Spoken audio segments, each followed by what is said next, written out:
আসসালামু আলাইকুম, সবাই কেমন আছেন? আশা করি সকলে অনেক ভালো আছেন।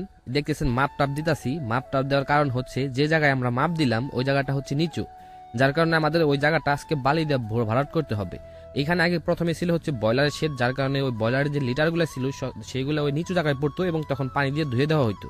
কিন্তু এখন যেহেতু আমরা কুইল পাখি পালতেছি, আমাদের নিচে তুষ বিছাতে হবে, যার কারণে আমাদের ওইখানে যে নিচু জায়গাটা আছে সেটা আমাদের আজকে ভরাট করতে হবে। যার কারণে আমাদের ওইখানে মাটির ব্যবস্থা হয় নাই, যার কারণে আমরা ভাবছি যে আমরা বালি দিয়ে ভরাট করবো এবং তার উপরে হচ্ছে পাতলা করে একটা সিমেন্ট দিয়ে আমরা ঢালাই দিয়ে দিব, যাতে ওই ওই জায়গাটা সমান হয়ে যায়। অনেকে আমাদের কমেন্ট করতেছেন, দেখতেছি যে আমরা কিভাবে ভিডিওগুলো করি, কি ক্যামেরা দিয়ে করি এবং কিভাবে সেগুলো এডিট করি। আমরা ভিডিও করি হচ্ছে মোবাইল ফোন দিয়ে এবং এডিট করা হয় ক্যাপকাট দিয়ে। কিন্তু বর্তমানে ক্যাপকাটে অনেক ঝামেলা চলতেছে প্রো ভার্সন আসার কারণে। যারা এই ক্যাপকাটের প্রো ভার্সন বা প্রিমিয়াম ভার্সন সাবস্ক্রিপশন নিতে চান, আমার কাছে একটা ট্রাস্টেড ওয়েবসাইট আছে, সেটা হচ্ছে ibaharí.com। আপনারা যদি ibaharí.com থেকে সাবস্ক্রিপশন নেন, খুব কম প্রাইজের মধ্যে সাবস্ক্রিপশন পেয়ে যাবেন। তাদের ibaharí.com নামে একটা ফেসবুক পেজও আছে এবং এটা হচ্ছে হোয়াটসঅ্যাপ নাম্বার, এবং আপনারা সব ধরনের যে কোনো অ্যাপসের প্রিমিয়াম সাবস্ক্রিপশন তাদের কাছ থেকে নিতে পারবেন। তো প্রথম আমরা ভাবছিলাম হয়তো বাইরে একদম সহজ কাজ, চোখে দেখা যাচ্ছে সমান করে শুধু উপর একটা সিমেন্ট ন্যাপ দিয়ে দিব, কিন্তু যখন কাজে নামছি তখন বোঝা যাচ্ছে না, কাজগুলো আসলে অনেক কঠিন। তারা রাজমিস্ত্রি কাজ করে, তারা অনেক পরিশ্রমের কাজ করে। বালিগুলা দিয়ে আমরা সমান করতে পারতেছিলাম না, পরে আব্বু এসে বলতেছে তুমি এইদিকে দাঁড়াও, আমি সমান করে দিতেছি। আর উপর দিয়ে হচ্ছে আপনার পানি দিয়ে দিছি, কারণ উপর দিয়ে যদি পানি না দিই তাহলে বালিগুলো আপনার শক্ত হবে না, যার কারণে আমাদের উপর দিয়ে পানিগুলো ছিটে দিতে হয়েছে। ছিটে দেওয়ার পরে মোটামুটি মাটির মতো শক্ত হয়ে গেছিল। তারপর ওইখানে আমরা সমান করে উপর দিয়ে আপনার যে পলিথিন গুলো আছে, যে পলিথিন পেপার বলে, সেগুলো আমরা বিছিয়ে দিছি।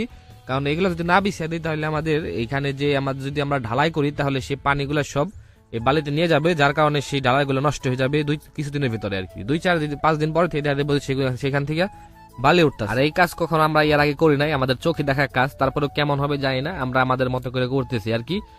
যারা করে তাদেরকে আমরা আনলে হয়তো আমাদের কিছু খরচ হইতো, তবে জিনিসগুলো আমাদের এত পুক্তা দরকার নাই, মানে শক্ত পক্ত দরকার নাই, আমাদের শুধু সিম্পল ভাবে সমান হইলে হয়েছে।